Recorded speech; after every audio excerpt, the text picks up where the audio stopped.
Aloha divers, I'm Byron. What's up, I'm Ryan? I'm Connor. And today we're in studio with Ryan Myers.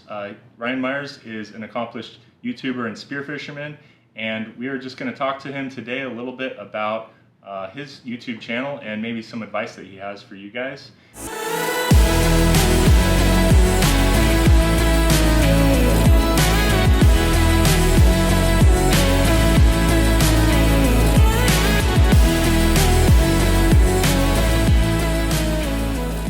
How many YouTube videos have you made to date, Ryan? I hit my 100th yesterday.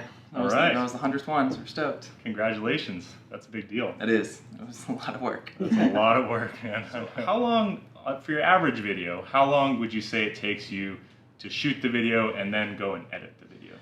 For like our generic day of spearfishing videos, I shoot all day, obviously, I go diving, and it takes at least a full day. So at least a 12 to 14 hour day of solid work to edit one. Okay, and so does that include the shooting, or is... No, it'd be a day of shooting and a day of editing, for sure. Okay, that's a lot of work. It's definitely a lot of work. That's 200 days of shooting and editing. It's a lot. It's a lot. Yeah. And you just started your channel a year ago. I'm about a year in, yeah. What is the greatest challenge you'd say for you in spearfishing? Gosh, I don't know, the greatest challenge. Right now it's my sciences, but usually, I don't know. I mean, as far as like goals or aspirations, I'd like to win a world championship someday. I think that's something that is definitely a massive challenge that I could work towards for the rest of my life, and probably won't happen. But try really hard, and maybe that would happen. What advice would you have for an aspiring Spearo? I would say to go. Go as often as you can, go as much as you can, go with as many different people as you can. I think that's key to all of your problems, all of your freediving training, all of your spearfishing techniques, all of your learning the fish, the local knowledge. Everything comes from just being out there in the water. So do you have any mentors that you've learned something from? I know in the past I have a couple that I really look up to, and without them I wouldn't be where I am. So anybody in particular? There's definitely some way back in the day, early days, diving with Chad Palin and stuff. I remember he was the first guy that really taught me how to slow down, and get to that kind of next level of spearfishing. I'd say I learned a ton from Justin Lee out here in Hawaii about kind of how to hunt these fish, which are extremely difficult, as you guys know. But yeah, tons of people all over the world. I've traveled for years, and each guy that I kind of get to dive with around the world kind of picks up one more little thing, one more little trick. Yeah. Right on. Well, what are your favorite accomplishments in some of the competitions you've had? I know you've done pretty well in a few tournaments. I've won a couple good ones. I've won a couple national championships, which are awesome. I would say though probably the World Championship in Greece. Okay. I was 11th place out there, and that was kind of bigger to me than any national championship. Yeah. And that's a little bit harder, I imagine, than some of the others. Best of the best out there. Those guys are all incredible. Right on. On average, I know you put a lot of work into it, but how long do you usually train for these competitions? A long time. Yeah. My training doesn't really ever stop.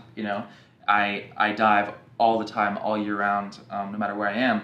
But to go to an actual tournament, it's weeks or months of scouting. Nice. And that doesn't include on the internet before, watching YouTube videos, reaching out to anybody that lives anywhere near there. Yeah. But yeah, the longest we ever did was 3 months in Greece. I did 70-something days in the water, actually looking for the fish I would shoot in a tournament.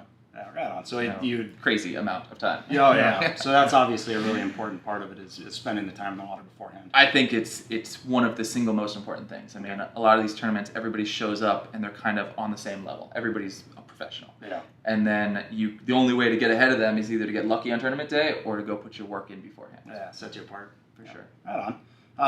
Do you think your competition background helps you in everyday hunting? Guaranteed. I think when I come back now, most of my days I come back and I count off the fish I missed. Okay. And I'm like, I screwed that one up. I could have done that one better.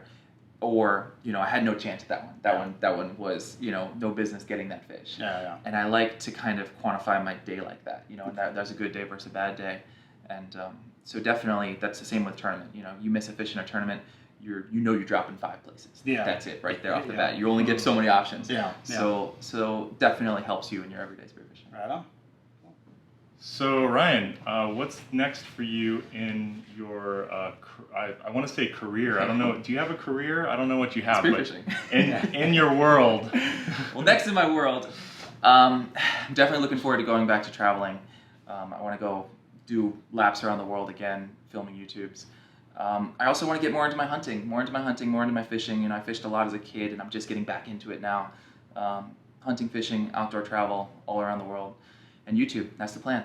Thank you everybody for joining us today with Ryan. If you want to see more about his upcoming adventures, including his epic travel adventures soon, hopefully. Someday. You can click the link down below and check out Ryan's channel. So we'll see you in the next video. Julio?